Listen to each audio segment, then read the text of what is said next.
వాక్యాన్ని జాగ్రత్తగా పరిశీలన చేసినట్లయితే దేవుడు మనకు ఉన్నతమైన ఉద్దేశాలను ఇవ్వాలని ఆశపడుతున్నారు. ఇప్పుడు మొదటి పేతురు గ్రంథం, మొదటి పేతురు పత్రిక 3వ అధ్యాయము మొదటి నుంచి చూడండి. అటువలనే స్త్రీలారా మీరు మీ స్వపురుషులకు లోబడి ఉండుడి. అందువలన వారిలో ఎవరైనా వాక్యమునకు అవిధేయులైతే వారు భయముతో కూడిన మీ పవిత్ర ప్రవర్తనను చూసి వాక్యము లేకుండానే తమ భార్యల నడవడి వలన రాబట్టబడవచ్చును. వినపడుతుందండి?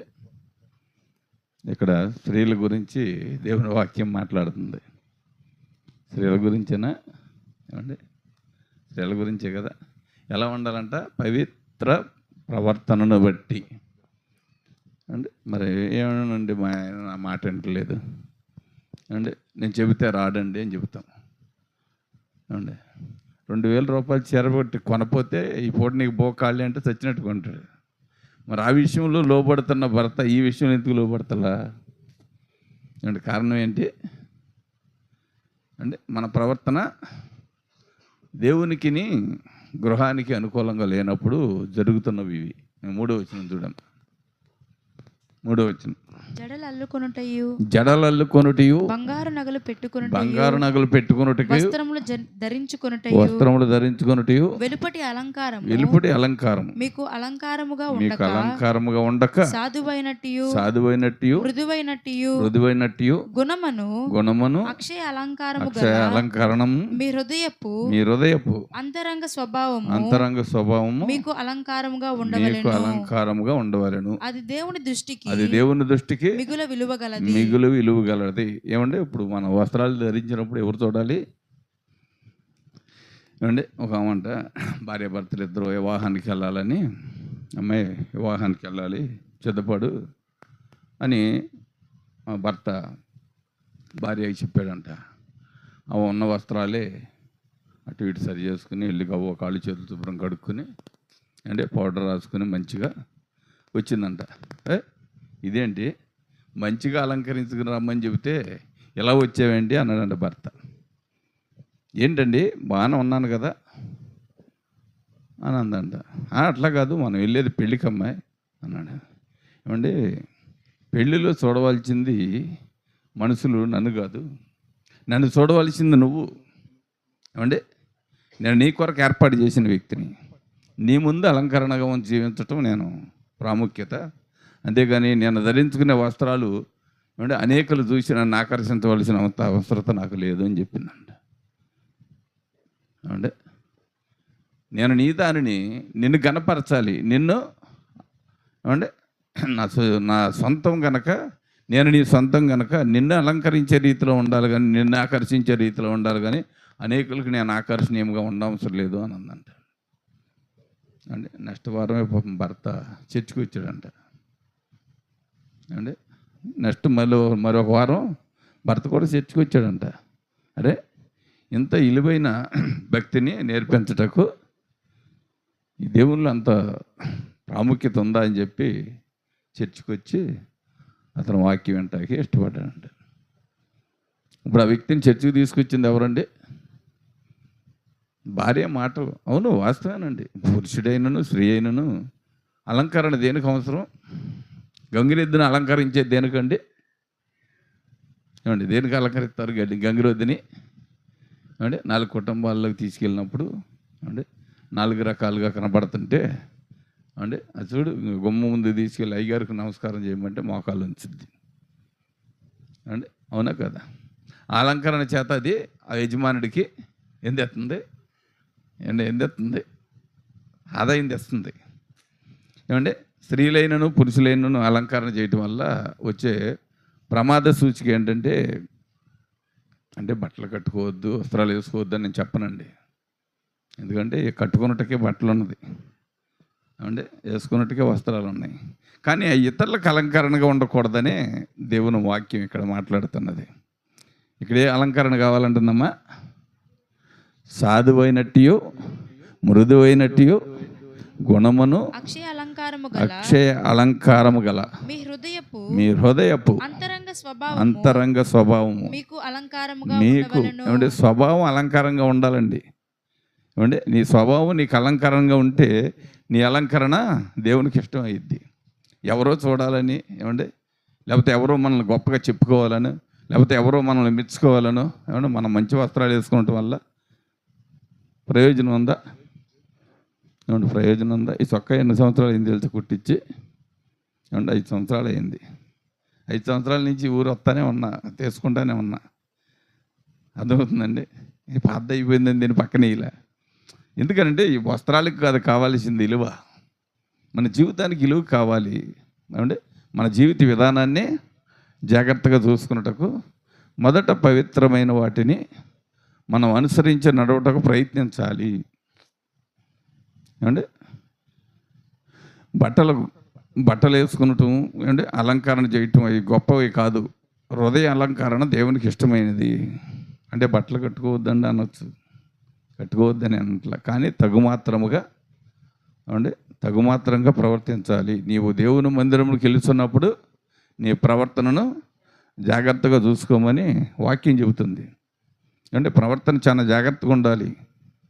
ప్రవర్తన యందు మనము అంటే అతిశయపడవసల్లా, దీనులుగా తగ్గించుకుంటే దేవుడు మనల్ని నిదానంగా ఇచ్చేస్తాడు. ఇంకో కొంచెం చూడాను.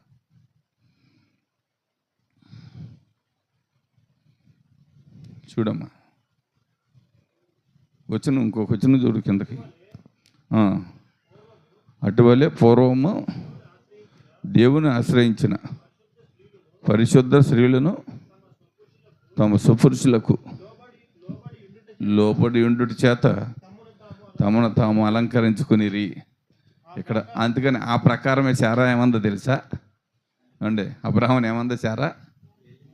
నా యజమానుడా అని పిలిచింది. ఏమండి అతనికి లోబడి ఉంది పడుతుందండి. శారా తన భర్తని నా యజమానుడు అని పిలిచి అతనికి లోబడి బ్రతికింది. మరి దేవుడు ఎంతో ఇచ్చాడు కదా వాళ్ళకి. దాన్ని బట్టే ఉన్న అతిశయపడిందా? అంటే భూమి మీద ఉన్నవన్నీ వాళ్ళకి స్వాస్యంగా ఇచ్చాడు కదా దేవుడు. ఏమండి భూమి మీద జనాంగానికి అందరికీ ఆత్మీయ తల్లిదండ్రులు ఏర్పాటు చేశాడు కదా. మరి ఎంత భాగ్యం వచ్చింది? మరి అతిశయపడిందా? జాగ్రత్తగా ఆలోచించాలి. ప్రతి ఒక్క విషయంలోనూ మనం ఆలోచన చేసినప్పుడు, మన ఆలోచన సరిగ్గా ఉన్నప్పుడే దేవునికి మనం అనుకూలంగా ఉంటాము. మన ఆలోచన సరిగ్గా లేనప్పుడు మనం దేవునికి అనుకూలంగా ఉండవండి. దేవుని ముందు నటించేవారికి ఉండిపోతాం. అంటే దేవుని ముందు నటించేవారికి ఉండిపోతాం. బైబిల్ చాలా విషయాల్లో ఖండించిద్ది. అంటే వస్త్రధారణ గురించి కానీ, మాదిరి లేని జీవితం గురించి కానీ బైబిల్ అనేక సార్లు ఖండించిద్ది.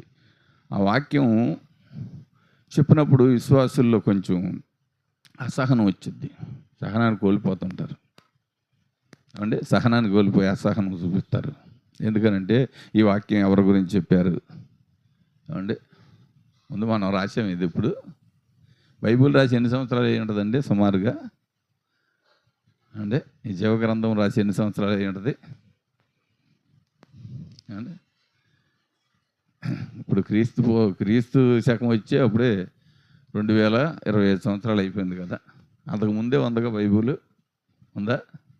ఏమంటే ఎన్ని వేల సంవత్సరాల క్రితం రాయబడిన మాటలు ఇప్పుడు ఇది కొత్త నిబంధన వచ్చింది అనుకోండి, ఇది కూడా ఏంటంటే 2000 సంవత్సరాలు దగ్గరికి వచ్చేసింది కదా. మరి అప్పుడు మనం ఉన్నామా? 2000 సంవత్సరాల క్రితం ముందు మనం ఉన్నామా? మరి మన గురించి రాశారు ఇది? మన గురించి రాశారా? దేవుని వాక్యం దీనికి మనం అనుకూలంగా వెళ్ళాలి. ఇది మనకు అనుకూలంగా ఎప్పుడు రాదు. వాక్యానికి మనం అనుకూలంగా వెళ్తే మన జీవితాలకి అంటే విలువ వచ్చింది. నా జీవితానికి విలువ తెచ్చిన సిలువ లేనిదే లేదు నాకు విలువ. అంటే మన జీవితానికి విలువ తెచ్చింది ఎవరో? సిలువ. ఒకప్పుడు ఎక్కడున్నాం? సిలువ మనం జీవితంలోకి రాకముందు ఎలా ఉన్నాం? అంటే నేను ఎక్కడున్నాను అంటే నిన్న పొరంబొకలాగా రోడ్లను తిరుగుతూ అంటే రాజకీయ నాయకులంటే తిరుగుతూ అంటే పనికిరాని చెత్త అంతా పోగేసుకుంటూ రేత్రి 12, 1 గంట 2 గంట రోడ్లను తిరిగి జీవించాము. దేవుడు మన జీవితంలోకి వచ్చినాక ఒక క్రమబద్ధమైన జీవితాన్ని దేవుడు ఇచ్చాడు కనుక అనుకూలంగా జీవించటకు ఇష్టపడుతున్నాం. ఇష్టపడుతున్నాం. అందుకని సామెతల్లో ఏమైనా ఉంటుంది, గయాళ భార్యతో ఎగుడు కంటే మిద్ది మీద కూర్చుని ఓ మూలన కూర్చుంటే మేలంట. గయాళ భార్యతో సంసారం చేయటం కంటే మూలన మిద్ది మీద కూర్చుంటే మేలంట. ఎందుకని ఎప్పుడు సనుగుతూనే ఉంటుంది ఏదో ఒకటి. ఎప్పుడు ఏదో ఒకటి సనుగుతూనే ఉంటుంది. ఆ భార్యతో ఆ పోరు పడలేక ఎడతెగన జోరు అని ఉంటుంది. జోరు వానతో సమానం అంట ఒక్కొక్క భార్య. అనేకమైన వాక్యాలు దేవుని జీవగ్రంథంలో రాయబడి ఉన్నవి. ఇప్పుడు మనం ఏ అలంకారాన్ని కోరుకుంటున్నాం? ఏ అలంకారణ అండి? మా పిల్లలకి మంచిగా మంచి వస్త్రాలు వేయాలి, మంచిగా అందరికంటే ఉన్నతం. అది కాదండి కావాల్సింది. మన బిడ్డలు అందరికంటే విలువైన వారుగా ఉండాలి. ఇప్పుడు మనం ఎస్తేరు గ్రంథంలోకి వెళ్తే ఎస్తేరు ఉన్నతమైన వ్యక్తి. కోటేశ్వరరావు కూతురా? ఎవరండి అమ్మా? కోటేశ్వరరావు కూతురా? ఒక భేద వ్యక్తి, సరైన వస్త్రాలు కూడా లేని వ్యక్తి. ఆ వ్యక్తిని దేవుడు ఏర్పాటు చేసుకున్నాడు. అనేకులు వచ్చి స్త్రీలు రాజు ముందుకు వచ్చి చక్కగా ఎక్స్పోజింగ్ చూయించి అనేక రకాలుగా నాట్యం చేసి ఆయన గణపరచాలని ఎంతో ప్రయత్నం చేశారు. రాజదృష్టి రాజదృష్టి ఎక్కడ ఉంది? రాజదృష్టిని ఎక్కడ పెట్టుకున్నాడు దేవుడు? ఆయన స్వాధీనంలో పెట్టుకున్నాడు. ఎవరు వచ్చినా చూసినప్పుడు వెళ్ళిపోము. ఎవరు వచ్చి చూసినా ఆయన ముందు ఎంత నాట్యం చేసినా అవసరం లేదు, వెళ్ళిపోమని చెప్పి సైగ చేస్తున్నాడు. ఎస్తేరు వచ్చింది, ధ్యానముగా వచ్చింది, తలంచుకుంది. తనకున్న హీనమైన వస్త్రాలతో ఆ స్థలంలో నిలబడినప్పుడు దేవుని ఆత్మ రాజులో క్రియ చేసింది. ఈమె నా అంతఃపురానికి రాణిగా ఉపయోగించబడుతుంది కనుక ఏమైనా ఉంచండి చెప్పాడు. పేద వ్యక్తి కదండి, తల్లిదండ్రులు కూడా లేరు, పాపం ఉండరా తల్లిదండ్రులు కూడా లేరు. పెదనాన్నగారు అబ్బాయో మరి చిన్నాన్నగారు అబ్బాయో సహోదరుడు ఆయన ఉన్నాడు. ఆయనే అవన్నీ కాపాడుకుంటూ జాగ్రత్తగా తీసుకొచ్చాడు. ఎవరైనా మొదకాయ మొదకాయ తీసుకొచ్చి నిలబెట్టాడు వరుసలో. దేవుడు ఆమెను చూశాడు. రాజు పై సౌందర్యాన్ని చూడాల, అంతరంగ సౌందర్యాన్ని చూశాడు. ఎందుకనంటే రాజు అంతరంగాన్ని దేవుడు బంధించేశాడు. అబ్బాయి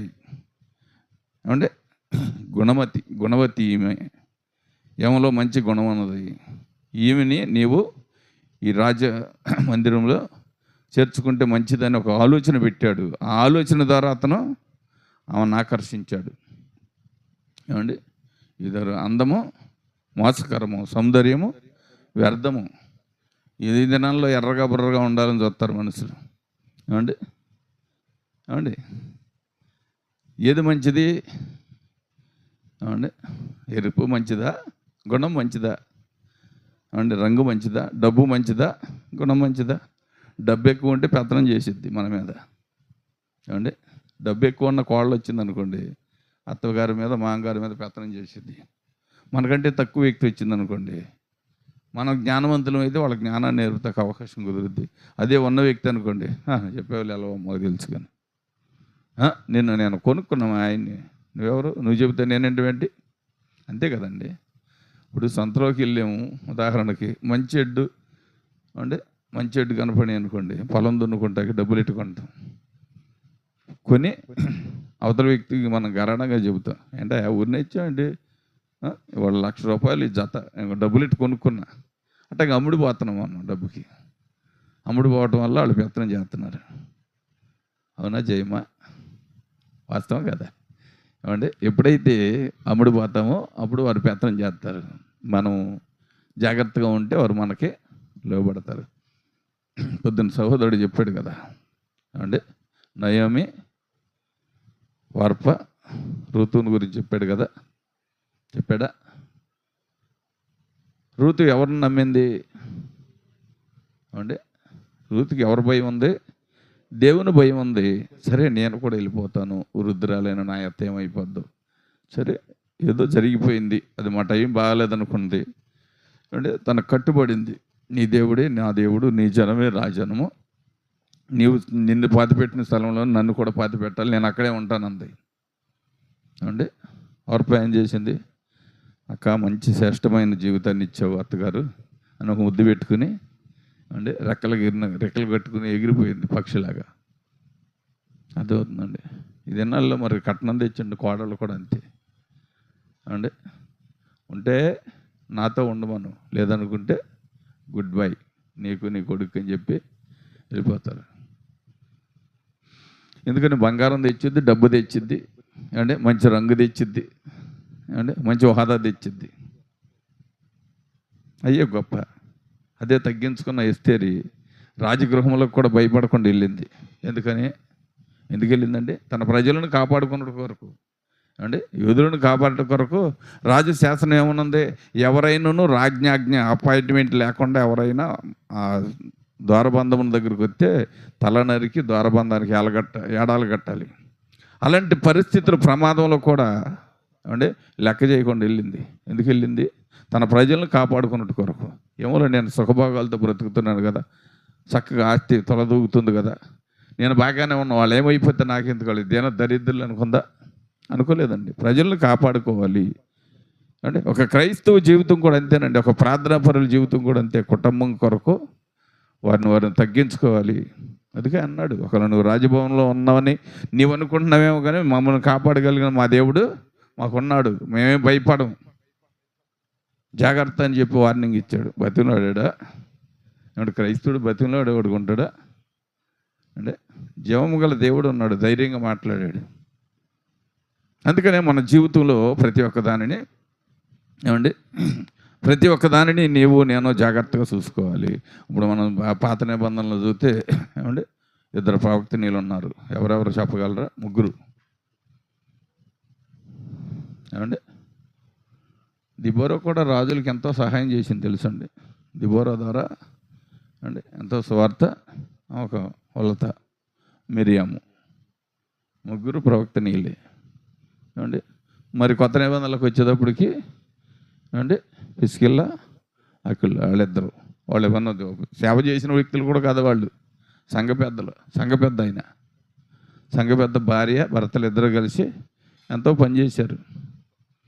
అంటే సేవ చేయటానికి పెద్ద మెట్టు అవసరం లేదండి. భార్యాభర్తలు ఇద్దరు ఐక్యత కలిగి ఉండాలి, భార్యాభర్తల మాట ఒకటై ఉండాలి, దేవుని పరిచర్యలో లోబడేవారు అయి ఉండాలి. అప్పుడు ఆ సంఘానికి అంటే అక్కడ ఉన్న ప్రజలకి అది ఒక ఆదరణగా ఉంటుంది. అవయా నీ దారి నువ్వు చేసుకున్న, నా దారి నేను చేసుకుంటానంటే అది దేవుని రాజ్యానికి ఉపయోగపడేది కాదు. అంటే చెప్పుకుంటూ పోతుంటే వినుకుంటూ పోతారు జనం, అవునా కదా? ఏమండి, వాళ్ళిద్దరూ కలిసి పనిచేశారు. ఎవరిద్దరూ ఏమంటే కొత్త నిబంధనలు ఎవరు ఉండారని చెప్పాను నేను, వారిద్దరు కలిసి పనిచేశారు, కలిసి ఒకే మాట మీద పనిచేశారు దేవుని పని. అందుకే వారి జీవగ్రంథంలో లెక్కించబడ్డారు. వాళ్ళు పెద్దలుగా నియమించుకున్న 7 పెద్దల్లో ఇదొక కుటుంబం. ఒకటి స్టెఫను, అంటే ప్రభు కొరకు జీవించిన కుటుంబాలు 7 వ్యక్తులను ఏర్పాటు చేసుకున్నారు. 2 వ్యక్తులు హతసాక్షులుగా జీవించుటకు దేవుని కొరకు ఇష్టపడ్డారు. మరి మన జీవితం పట్ల దేవుడు ఏం చేయని ఉద్దేశించి ఉన్నాడు అంటే, మనం ఏ అలంకారాన్ని కలిగి ఉన్నామో. శారా కూడా చక్కగా ఎంతో వినయముగా తన భర్తని నా యజమాని అని పిలిచింది. మనం వెళ్తాం, అయ్ బాగుంటే ఏమండి అంటాం, లేకపోతే వినపడతలేదా కేకతంటే అంటే బరిగొడ్డిని పిలిచినట్టే వెనక్కి తిరుగుతావా నేను రాను కర్రించుకొని బరిగొడ్డిని కూడా అట్టకు బెదరేస్తారు కదండి. అంటే పిలుపు మంచిగా ఉంటే వందనంగా ఉంటుంది, మంచి తప్పితే ఉంటుంది. అంటే సల్మాన్ అయ్య గారు చెబుతూ ఉండడు, గురి తగిలి తగలవలసిన చాట తగిలింది కాబట్టి గొలియోతుని దావీదు జయించాడు, కానీ లేకపోతే పత్ర కింద తొక్కేసాడు గురి తప్పుతూ అయితేని. అట్లాగే మన జీవితంలో కూడా దేవుడు ఒక ఉన్నతమైన ఉద్దేశాలు. ఈ దినాల్లో ఎక్కువ ఈ వ్యర్థమైన అలంకారాలకే మనుషులు ఆకర్షించబడుతున్నారు. ఏమంటే ఈ ఆకర్షణ ద్వారా అనేకులు పాడైపోతున్నారు. ఏమంటే ఇప్పుడు చూస్తా కొన్నిసార్లు వెళ్ళినప్పుడు అంటే అర్ధనగ్నంగా డ్రెస్సులు వేసుకున్నప్పుడు యవనస్తులు ఎంతమంది పాడైపోతున్నారో తెలుసు వాళ్ళని బట్టి. ఏమండి, ఎవరి కొరకు మనం వేసుకుంటున్నాం, అంతేగాని మన కొరకు మనం వేసుకున్నట్టు కనపట్లేదు. ఆ స్త్రీ అందంట, ఎవరు చూడాలండి నన్ను, ఏంటికి నాకు అలంకరణ, నీకు కావాలి. అదే మీ ఇంటికాడ ఎట్లుంటారు తెలుసా అండి, ఇంటికాడ భర్త ముందు మరీ హీనంగా సొంతం మురుకు తోళ్ళు బట్టలు వేసుకుని హీనంగా చింపురు గుడ్డలు వేసుకుని అంటే హీనమైన స్థితిలో కనపడతారు. అది చూడవలసిన వ్యక్తి ముందేమో దరిద్రంగా కనపడతారు, వ్యర్థమైన వాళ్ళ కొరకు అలంకరణ చేస్తుంటారు. అనేకల కళ్ళు వాళ్ళ మీద పడి అంటే వాళ్ళ పాడు చేయటానికి. అర్థమవుతుంది ప్రియులారా, నన్ను మన ఏక శరీరముగా దేవుడు ఏర్పాటు చేసిన భర్త ముందు అంటే మన అలంకరణ, అదే మన అలంకరణ. అంటే మనకు భర్తే అలంకరణ తెలుసా అండి, భర్తే అలంకరణ, అవునా కదా. అంటే కిరీటం ఎవరు, భార్యకి భర్త ఉన్నప్పుడే ఆమె ఏం చేసినా సరిపోతుంది, ఎలా ఉన్నా సరిపోతుంది. అంటే భర్త లేని వ్యక్తి మంచిగా వెళ్తే ఏమంటారు, దీనికి భర్త చచ్చిపోయాడన్న సీకుచంతో కూడా లేదమ్మా, బరిదిగిచ్చి బతుకుతుంది అంటారా లేదా. చూడు, సులకన, స్త్రీ అంటే సులకన, కానీ చేయవలసిన పనుల్లో కూడా చాలా జాగ్రత్తగా ఉండాలి. అందుకని ఇక్కడ ఈ విషయంలో మరొకసారి 3వ వచనం చూడమ్మా.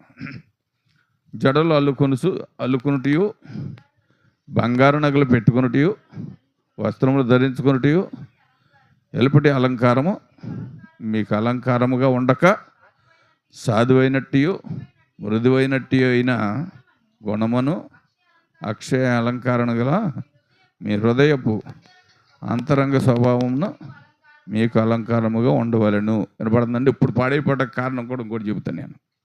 ఏమంటే సంఘాల్లో స్త్రీలు పాడైపోవడానికి కారణం కూడా చెబుతాను నేనండి. ఈ యూట్యూబ్లో వస్తున్నారు కదా అంటే పెద్ద పెద్ద పాస్టర్లు, వాళ్ళు ఎక్కడెక్కడికి వెళ్ళి శుభ్రంగా అన్నీ చేయించుకొని చక్కగా నీట్గా వేసుకుని ఒక న్యాప్ కప్పుకొని వచ్చి దేవుని గురించి ప్రకటిస్తున్నారు. వాళ్ళని చూసి అది ఇప్పుడు టౌన్ వాళ్ళకి కొంచెం ఇబ్బందిగా అనిపించదు, ఎందుకంటే టౌన్ అలంకరణ అర్థమవుద్ది కాబట్టి. పల్లెటూరు నీళ్ళు చూసి ఇప్పుడు ఎట్టుందంటే పులిని చూసి నాకు కోతలు పెట్టుకుందంట అండి, పులిని చూసి నాకు కోతలు పెట్టుకుందంట. అట్టుంది ఇప్పుడు. అమ్మగారే వేసుకుంటే లేదు, మనం వేసుకుంటూ వచ్చిందా, కానీ అంటే అమ్మగారి కంటే మనం ఎక్కువ వేయాలనుకుంటున్నారు జనం. ఇప్పుడు సంఘాన్ని సమాజాన్ని పాడు చేసేది ఎవరు ఏమండి, సంఘాన్ని సమాజాన్ని పాడు చేసేది ఎవరు, సేవకులే. సేవకులు సరైన మాదిరి లేకపోతే విశ్వాసులు కూడా అంతే. అంటే మన ప్రవీణ్ పగడాలు చెప్పారు, కొంతమంది కచ్చేపులు అమ్ముకుంటాకి, కొంతమంది కుర్చీలు అమ్ముకుంటా, కొంతమంది నూనె డబ్బాలు అమ్ముకుంటాకి దేవుని సేవ చేస్తున్నారని చెప్పి మాట్లాడాడు. వాస్తవమే అది. డబ్బు కొరకే దేవుని సేవ చేసేది ప్రతి ఒక్క వ్యక్తి, డబ్బు కొరకే. కానీ ఏమండి నీతిని పరిశుద్ధతను యథార్థతను కలిగి జీవించి ఏమండి నీకు 100,000 మంది ఎందుకంటే వందల మంది 1,000 మంది అవసరం లేదండి, సరి అయిన 4 కుటుంబాలను పరలోకానికి చేర్చగలిగితే దేవుని రాజ్యానికి అదే నీకు సహవాసం దేవుని రాజ్యంలో లెక్కించబడుద్ది. 4 కుటుంబాలు చాలు మంచి అంటే 4 కుటుంబాలు మంచి అయ్యి ఉండి అవి దేవుని రాజ్యాన్ని చేర్చగలిగితే ఆ 4 కుటుంబాలతోనే సంఘం దేవుని గుంపులో దేవుని రాజ్యంలో ఎత్తబడే లిస్టులో ఉంటుంది. అంటే 1000 మంది పోరు, లేకపోతే 10,000 మంది ఉన్నారనుకోండి, వెనకోళ్ళు వెనక వెళ్ళిపోతారు. ఏమంటే వాక్యం వినటమే మళ్ళీ వాళ్ళకి లోకం వచ్చి కలుసుకుంటుంది. ఈ దినాల్లో ఫోన్ వచ్చింది, టచ్ ఫోన్ వచ్చింది. అదేమంటుంది, ఉదయకాలం లెగుతుగానే అంటదంట, కళ్ళు తిప్పరా, కళ్ళిప్పు చూడు, నన్ను చూడండి మనిషి ఉండాడా ఈ భూమి మీద, నేను కాకుండా. దేవుని వాక్యం చూస్తా కూడా ఫోన్ చూస్తారు, దేవుని వాక్యం వింటా కూడా ఫోన్ చూసేవాళ్ళు ఉన్నారు. మరి వీళ్ళు పరలోకానికి వెళ్తారా ఏమండి, వెళ్తారా? ఇప్పుడు మనకి ఎవరికి కనపడదు, కానీ దూతలు వీడియో తీస్తాయి మన చుట్టూ. ఏమంటే దేవదూతలు వీడియో తీస్తాయి. ఇప్పుడు మనం వీడియో తీస్తే ఇక్కడ ఉన్నాం ఎంతమంది దీంట్లో వదిలితే దేశం అంతా కనపడతామో. ఏమంటే దేవదూతలు తీసే వీడియో పరలోకంలో ఉంటుంది మన కోసం. మరి నువ్వు పలానప్పుడు వాక్యం వింటాకి వెళ్ళి ఏమేం చేసావు ఫోన్లో? నేను ఎప్పుడు చూశానండి బాబు. ఎవరు చూశారు? పాస్టర్ గారు చెప్పాడా? పాస్టర్ గారు చూస్తాడా? అంటే మనిషికి ఫోన్ పాస్టర్ గారు ఏం చేస్తారని చూస్తాడా? దేవదూతలు వీడియో తీస్తుంటాయి, అట్లు పడిపోతాం మనం, ఇంకెక్కడికి వెళ్ళాం. ఇక్కడ ఒకవేళ ఎవరి కంటెన పడినా తప్పించుకోగలం, కానీ అక్కడ తప్పించుకుంటాక లేదు. ఏమంటే అక్కడ రుజువు పరచబడిపోద్ది, గ్రంథంలో ఎక్కేద్దాం ఈ నైట్. ఇప్పుడు చూసామనుకోండి 12 లోపు దాని గురించి ఒప్పుకోకపోతే అది జీవగ్రంథం, ఇది ఏరొక గ్రంథంలో ఎక్కించబడిపోద్ది. ఇంకా నువ్వు చనిపోయినాక అక్కడికి వెళ్ళినప్పుడే ఆ గ్రంథం ఎప్పబడుద్ది. ఇక మధ్యలో దాంతో ఎవరికి పని లేదు. ఏ రోజు ఆ రోజే లెక్క ఎప్పుడు వచ్చిద్దండి. ఏమంటే మనం ఇక్కడి నుంచి వెళ్ళిపోయినప్పుడు ఆ గ్రంథం విప్పబడినప్పుడే మన చరిత్ర మొత్తం వచ్చింది. కొంతమంది అనుకుంటారు మధ్యగదిలో పడుకున్నాను నన్ను ఎవరు చూడలేదనుకుంటారు. వాళ్ళ లిస్ట్ కూడా దేవదూతలు సీసీ కెమెరాలు పెడతాయి. ఏమంటే సీసీ కెమెరాలు పెట్టి వాళ్ళు కూడా చేస్తాయి. వాళ్ళు ఏమేమి చేస్తున్నారు, ఏమేమి చూస్తున్నారు, ఎందుకు ఇలా చేస్తున్నారో కూడా, అంటే దేవుని వాక్యం అంటే నిర్లక్ష్యంగా ఎందుకుంటున్నారు అటు విషయం కూడా సీసీ కెమెరాలో పడిపోతాయి. మనుషులు చూడకపోవచ్చు, మనుషులు ఏమి చేయకపోవచ్చు, కానీ దేవుడు లెక్క అడిగినప్పుడు తప్పక అప్పచెప్పక మనము అయ్యా నేను చేయలేదయ్యా, నాకు తెలవదయ్యా అంటే కుదరదు. తీసుకొచ్చి మనం ముందే అడతాయి, ఇదిగో నీ ఫోన్ కంటే నా ట్యాబ్ చూడు ఎంత ఉందో.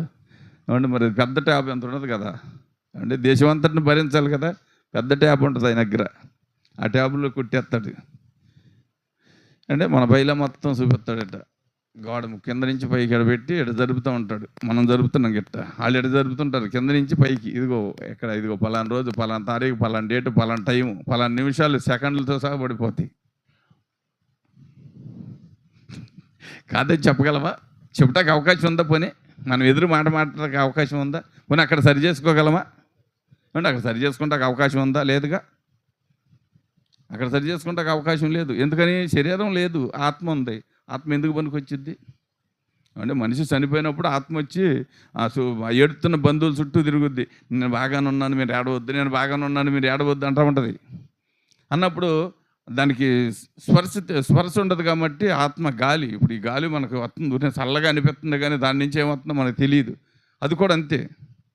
అంటే స్పర్శ తెలియదు, అక్కడ మోకరించడానికి శరీరం లేదు. అందుకని భూమి మీద బ్రతికుండగానే ప్రతి ఒక్కదాన్ని సరి చేసుకోవాలి. ప్రతి ఒక్కదాన్ని సరి చేసుకోవాలంటే మొదట దేవుని భయం మనలోకి రావాలి. ఏమంటే దేవుని భయం వచ్చినట్టు మనం నటించినా ఏమంటే దాన్ని ఏదో ఒక రోజు తేలిపోయిద్ది. ఎంతకాలం తాగుద్దండి పాపం? ఎంతకాలం తాగుద్ది? ఈ లోకంలో దాయగలుగుతామా? కప్పెడతామా? దాన్ని గంప కింద కప్పెడి తాగేదా?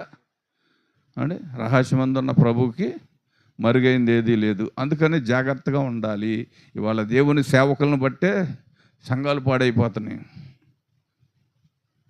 నేను చెబుతున్నా, అబద్ధం కాదు, ఇది వాస్తవమే. వాళ్ళు చేస్తున్న ప్రసారాలు ఏమంటే యూట్యూబ్ ప్రసారాల్లో ఏమంటే ఫోనుల్లో అనేకులు చూడాలనుకుంటున్నాం, కానీ దేవుడు దేవుడు చూస్తున్నప్పుడు మనం ఎలా ఉన్నాం అనేది మనం చూసుకుంటున్నా. అంటే మన నీడ మన వెనకాల ఈపు మనకు కనపడదు. వస్తేనా నా ఈపు మీద ఏం మచ్చుందో మీకు కనపడదు, నాకు కనపడదు. నేనంతా బాగానే ఉందనుకుంటా. అది దేవుడు చూస్తున్నాడనే భయం మొదట మనలో ఉండాలి. అంతేగాని ఇతరులు ఎవరు చూడాలని మనం చేయవలసిన లేదు. ఎవరు చూడకపోయినా పర్లే, ఎవరు మెచ్చుకోకపోయినా పర్లే, ఎవరు మనల్ని దూషించినా పర్లే. యశుప్రభుని ఏమన్నారు? రాజ్యద్రోహి, దైవద్రోహి, దేశద్రోహి, మతద్రోహి. అంటే ఏదన్నా ఒక ద్రోహం చేశాడు ఆయన, మరెందుకు అన్ని నిందలేశారు? అందుకని ఆయన చెప్పాడు, నేను వెళ్ళిపోయినాక తోడేళ్ళు మీ మధ్యలో చేరి గొర్రెల్ని చెదరగొడతాయి, జాగ్రత్తగా అంటే జాగ్రత్తగా ఉండమని చెప్పాడు. అదేని జల్లెడి పడతారని కూడా చెప్పాడు పేతురుతో. అంటే జల్లెడి పడతారు, జాగ్రత్తగా ఉండమని. అన్ని విషయాల్ని మనం జాగ్రత్తగా తెలుసుకోవాలి. ఈ దినాల్లో వాక్యం గంభీరంగా ఉండొచ్చు, కానీ జీవితం కూడా గంభీరంగా ఉండాలి. అంటే పరివర్తన గంభీరంగా ఉండాలి, ప్రవర్తన గంభీరంగా ఉండాలి. నేను చూస్తుంటే అప్పుడప్పుడు కొన్ని చూసినప్పుడు అనిపించింది, ఇంత గొప్ప వాక్యాన్ని బోధిస్తున్నారు కదా దేవుడు, మరి వీళ్ళ పరిస్థితి చివరికి ఏం చేస్తారు అని బాధపడుతుంటా. అన్ని సంఘాల్లో జనం ఉంటారు, మన సంఘాల్లో జనం ఉండరు. ఎందుకనంటే మనం ముంచి లేపే రకం కాదు. అంటే ముంచి లేపేసినాక వాళ్ళు ఏం చేసినా పర్వాలేదు. ముంచి లేపేసినాక నువ్వు తాగొచ్చు, నువ్వు పాపం చేయొచ్చు, ఏమవుద్దు, అవన్నీ దేవుడు చూసుకుంటాడు. నేనున్నానుగా, ప్రార్థన చేస్తా. అంటే మీరు ఏం చేసినా పర్వాలా, నేనున్నానుగా, ప్రార్థన చేస్తాను, అన్నీ క్లియర్ అయిపోతాయి. మీరు ఎలాగైనా ఉండండి, కానీ ఆదివారం చర్చి మటుకు మానొద్దు. చర్చి మానొద్దు, దేశం భాగం మానొద్దు. అంటే ఇప్పుడు ఏటి కొరకు సువార్త? ఓన్లీ డబ్బు కొరకే. అంటే సంఘంలో జనం ఉంటే అంటే డబ్బు ఎక్కువ వచ్చింది, దీని కొరకేదో కానీ ఒక ఆత్మ నశించిపోతుందని, కానీ అంటే ఒక ఆత్మ అంటే ఈ లోకంలో నశించిపోతుందని బాధ్యత కలిగి ఏడ్చి ప్రార్థన చేసేది సేవకుల కంటే జనాన్ని గణపరిచి పొగిడి గొప్పవారుగా ఎంచి ఏమంటే వారి దగ్గర రాబట్టుకోవటం నేర్చుకున్నారు. ఇందాక చెప్పానుగా 4 రకాలు. అంటే పంజులు కొడతాడు కొమ్ములకి, గోపురం మీద 2 బొంతలు వేస్తాడు, 2 దుప్పట్లు కట్టి పైన బొంతలు వేసి తీసుకెళ్తాడు. దండం పెట్టమంటాడు, నమస్కారం చేయమంటాడు, చేకేయండి ఏమంటే చేయి, కాలు తీసి చేతిలో పెడద్ది. ఏ రీతిగానే నేను డబ్బు సంపాదించాలనేది ఈ గారడి సీమోను గురించి ఉంటుంది కదా అపోస్తుల కార్యములు 8వ అధ్యాయంలో. నీ హృదయం సరైనది కాదు కనుక నీ దీనిలో అది ఎన్నో వచ్చిన చూడమ్మా, పాలు పంపులు లేవని. 8వ అధ్యాయము 9వ వచ్చిన కాడి నుంచి ఉంటుంది, కానీ కిందకు వచ్చాయి, ఇంకా కిందకు వచ్చాయి 21 కాడి నుంచి చూడు. నీ హృదయము దేవుని ఎదుట సరి అయినది కాదు గనక ఈ కార్యమందు నీకు పాలు పంపులు లేవు. కాబట్టి ఈ నీ చెడుతనం మానుకొని మారు మనసు పొంది ప్రభువును వేడుకొనుము. ఒకవేళ నీ హృదయాలోచన క్షమింపబడవచ్చును. నీవు ఘోర దుష్టత్వములోను దుర్నీతి బంధకములలోను ఉన్నట్లు నాకు కనబడుతున్నది నాకు కనబడుతున్నది అని చెబుతున్నాడు. అంటే ఘోర దుష్టత్వం. ఈయనేం కోరుకుంటున్నాడు అంటే అక్కడ పిలుపు పేతురు వీళ్ళు చేసిన అద్భుత కార్యాలు చూసి, అయ్యా ఎంత డబ్బైనా పర్వాలేదు, నేను అక్కడ ఎవరి మీద చేయలేదు వాళ్ళకి స్వస్థ చేయాలి, నాకు కలిగిన ఏంటి బంగారం అంతా ఇస్తాను అంటున్నాడు. అంటే ఆయనకు సంపాదించింది కాదుగా, ధ్యానం దగ్గర దోచుకున్నదేగా, గారడీ పనులు చేసి ఇచ్చేస్తాను. అంతేగాని నేను కష్టపడి ప్రార్థన చేస్తాను, ఉపవాసం ఉంటాను, కన్నీరు విడుస్తాను, అంటే దేవుని చిత్తం ఏంటో తెలుసుకుని చేస్తానని చెబుతున్నా. ఏమండి నేను కూడా ఎవరి మీద చేతులైతే వాళ్ళ మీద స్వస్థొచ్చులాగిన నాకు కూడా వరం ఏముంది, వరం దాచిపెట్టిందా అంటే ఆ వరం కావాలంటే ఎవరి దగ్గరికి వెళ్ళాలి? ఏమండి దేవుని దగ్గరికి వెళ్ళాలి. సొంతలో దొరుకుద్దా? ఏమండి పెద్ద పెద్ద కిరాణా షాపుల్లో దొరుకుద్దా వరం? డబ్బు పెట్టుకుంటాకి నీ ఎండి బంగారమున చూడమ్మ ఇంకెందుకు. అందుకు సీమోను, మీరు చెప్పిన వాటిలో ఏదియో నా మీదకి రాకుండా మీరే నా కొరకు ప్రభువును వేడుకొనడం చెప్పును. కనపడుతున్నాడు ఇక్కడ నోరు లేదు, కాళ్ళు చేతులు లేవు, మోకాళ్ళు వేయటానికి అంటే ఒప్పుకుంటాకు నోరు లేదు, మీరు చెయ్యండి నేను సుఖంగా బతుకుతాను అన్నాడు. చదువమ్మా. అంతటా వారు సాక్ష్యం ఇచ్చు ప్రభు వాక్యం బోధించి చదువమ్మా. వినపడుతుందండి. ఈయనేమో ఇక్కడ ఫస్ట్లోనే అంటే 9వ వచనం కాడి నుంచి చక్కగా గారడీలు చేసుకుంటూ వచ్చాడు. ఇక్కడ పిలుపు వచ్చినప్పుడు ఇక్కడ బాప్తీసం తీసుకున్నాడు. అంటే బాప్తీసం తీసుకుని ఇక్కడి నుంచి అంటే అంతకుముందు ఈయనకి బాప్తీసం కూడా లేదనమాట.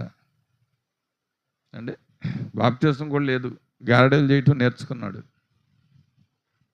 అంటే అందుకనే వాళ్ళ పరిస్థితులను బట్టి మనం ఆలోచించవలసింది ఏంటంటే మన అలంకరణ దేవునికి అనుకూలమైంది. ఎస్తేరు వలె హృదయాలంకరణ దేవునికి చూపించటకు ప్రయత్నించాలి. కానీ ఈ పైవేషము ఇది మనుషులను మోసం చేసేది, ఈ శరీరమే మనుషులను మోసం చేసేది. అంటే మన శరీరము, మన తలంపులు, మన ఆలోచనలు, మన ఊహలు దేవునికి ఎప్పుడు అనుకూలంగా రావు. అంటే ఎప్పుడు వేటి మీద ఉంటే ధనాపేక్ష, అంటే ఘనతలు, ఏ విగ్రహాలు. నేను అనేది ఒక విగ్రహం, ఏమంటే నాకు అనేది ఒక విగ్రహం, నేను తలుచుకుంటే ఏదైనా చేయగలను, అదొక విగ్రహం. అంటే విగ్రహం అంటే ఈ పూజించే విగ్రహాలు కాదండి, మనసులో ఉన్న గర్వము, అహంభావము, అహంకారము, అంటే అవివేకము, అసూయ, ద్వేషము, పగ, మత్సరము, ఇవే సరైన విగ్రహాలు, మనిషి జీవితంలో ఉండే విగ్రహాలు. అంతేగాని మనం వేటినో పోల్చుకోవసరం లేదండి. మొదట మన జీవితంలో ఉన్నదాన్ని మనం జాగ్రత్తగా లెక్క చూసుకుంటే ఏ విగ్రహం చేత మనము ఏమంటే ఏ విగ్రహం చేత మనం వంచబడి ఉన్నామో, ఏ విగ్రహం కింద మనం వంచబడి అంటే జీవిస్తున్నామో దానిని పరిశీలన చేయాలి. దేవుని యందు భయభక్తులు కలిగి జీవిస్తున్నామా, లేదు నేను అనే అహంభావంతో అంటే ఆ విగ్రహం కిందే ఉండి మనము అంటే దిగజారిపోతున్నామా? ప్రతి విషయాన్ని గమనించి ఇప్పుడు ఇక్కడ ఉన్న అలంకారాల గురించి మనం చదివాం కనుక ఎస్తేరు వలె ఒక మంచి ఎంపిక కలిగి తన ప్రజలను కాపాడుకున్నట్టు కొరకు ఏమంటే ఆమాను చేసిన మొద్దుకాయ పట్ల ఆమాను చేసిన దుష్కార్యము నిమిత్తము ఏమంటే తెగించి రాజుకు చెప్పి తను ఎవరినైతే తీయాలని ఉరిగొయ్యి కట్టించాడో అతను ఒక్కడే కాకుండా అతను 10 మంది పిల్లలు కూడా ఆ ఊరు కొయ్యికి అప్పగించబడ్డాడు. అమాను ఏ ఊరు కొయ్యి కట్టించాడో దానిలో 10 మంది పిల్లలను కూడా ఉరిదీయబడే పరిస్థితి కల్పించుకున్నాడు. అంతే. మనిషి ఎప్పుడైనా నేను అనే స్వభావం రాకూడదు. ఆయన వచ్చినప్పుడల్లా ఈయన లేచి నమస్కారం పెడతలా, అదే ఆయనకు బాధ. అంతేగాని ముద్దుకాయ వల్ల ఆయనకు కలిగిన నష్టం ఏం లేదు. కానీ ఆయన వచ్చినప్పుడు లేచి నుంచుని నమస్కారం పెట్టాలి. ఈయనేమో నేను దేవునికి తప్ప ఏసేపు కూడా అంతే కదా ఏమండి. పరువు వచ్చినప్పుడు నమస్కారం పెట్టాడా? ఆయన బదులు పొతీపరి పెట్టాడు ఏమంటే. ఏసేపు బదులు పొతీపరి పెట్టాడు. పొతీపరి దగ్గర బానిసగా వచ్చాడు ఏమంటే. బానిస ఏమో నిష్టగా నిలబడి ఉన్నాడు దేవుని పక్షాన, ఆయనేమో యజమాని ఏమో నమస్కారం చేసే పరిస్థితికి వచ్చాడు. క్రైస్తవ జీవితం అంతే. క్రైస్తవ జీవితంలో ఒక నిలకడ కలిగిన మంచి ఆత్మ కలిగినప్పుడు ఎవరికి తల వంచవలసిన పని లేదు. మన దేవునికి తప్ప మనం ఎవరికి సాష్టాంగ పడాల్సిన అవసరం లేదు. మంచితనం ఉంటే పలకరిస్తాం. నమస్తే అంటే నమస్తే అంటాం. ఏం బాగున్నారంటే బాగున్నారు.